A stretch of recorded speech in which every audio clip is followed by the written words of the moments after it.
Hi everyone, welcome back to another episode of Practical Organic Living. In today's episode, we'll be comparing the results of two different types of indoor composters. So this is the Pela's Lomi, which we've actually showed you in previous videos. And this is the Vitamix Foodcyclers, which we've been using for about maybe half a year to a year. And we've been pretty satisfied with our Vitamix Foodcycler, but we wanted something that could hold a little bit more waste and to see if the food waste would be a little bit more broken down.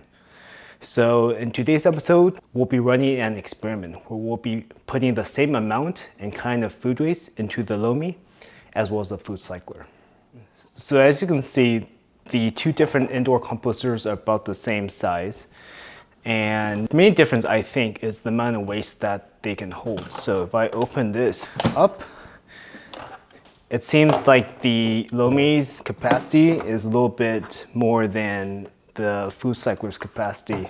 It's not that much big of a difference, but it does make a difference if you're a big household that composts a lot of kitchen waste and food scraps. And in our household, we compost literally everything from napkins to food waste. So this is pretty important for us. So both systems use a pretty similar grinder to mash the food. So you'll see that there's a grinder mechanism here, and then there's a mechanism where it goes up and down and up and down. So that's the Foodcyler. And as you can see for the Lomi, it has pretty much the same design. There's the grinder here, and there's a mechanism where it goes up and down.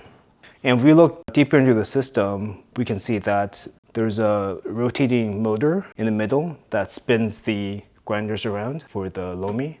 And likewise for the Foodcyler, there's something pretty similar too. It spins the Foodcyler's grinder all around, so it mashes and processes the food. So here's some food scraps that we're planning on putting into the two different indoor composters. So I've got some kitchen scraps, which is basically watermelon, napkins, coffee filter, and coffee itself. And there's some other eggshells and random bits of kitchen scraps on the bottom. So we're gonna put this in now. So we're gonna put the same composition of the food waste in each bucket. All right, so now I'm gonna cover the lid of the two systems and we're gonna let it run. We'll show you the results of the finished product once the indoor composters have finished composting. So see you back in a bit. Now both of these composters have finished composting. Both of them took about 5 hours each, so neither one is faster. So the Lomi is just as fast as the Foodcyler for the amount of food we put in. Okay, now let me show you the results of the Lomi. So remember we put in a whole bunch of watermelon rinds, coffee filters, vegetable peels, and some other random food scraps, and this is what it looks like. As you can see, there's some stuff stuck on the outside. That's the eggshells and probably some watermelon juice. So let me show you what the consistency looks like here. And I would say this is pretty well broken down. So texture-wise, looks pretty good. Let me smell. It actually smells like compost. It doesn't smell bad. It smells a little sweet and fruity, probably because of the watermelons. So I'm gonna open up the Foodcyler and let's see what the finished product looks like. Maybe a little bit hard to see, but the finished product is actually a little lighter in color. And I think this is not as broken down almost, but it feels chunkier. It's definitely not as mashed. Yeah, you can see there's some watermelon rinds that haven't been fully composted or pulverized. Let me smell it.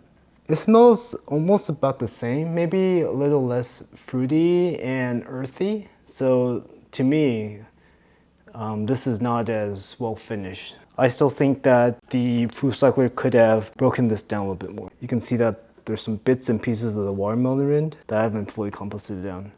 So that was the results of our composting experiment. All in all, we think the Lomi did a better job because it ground the food scraps a little bit better, and the smell was also more broken down. Whereas the Foodcyler did a similarly okay job, but I wish it actually broke the food down a little bit more. Although our experiment was not scientifically exact, I think this gives you a pretty good idea of what to expect if you were to use a Lomi versus a Foodcyler. So thanks for watching this video, everyone. We hope you learned something new. We hope you are motivated to try indoor composting, and see you in the next video one. Bye.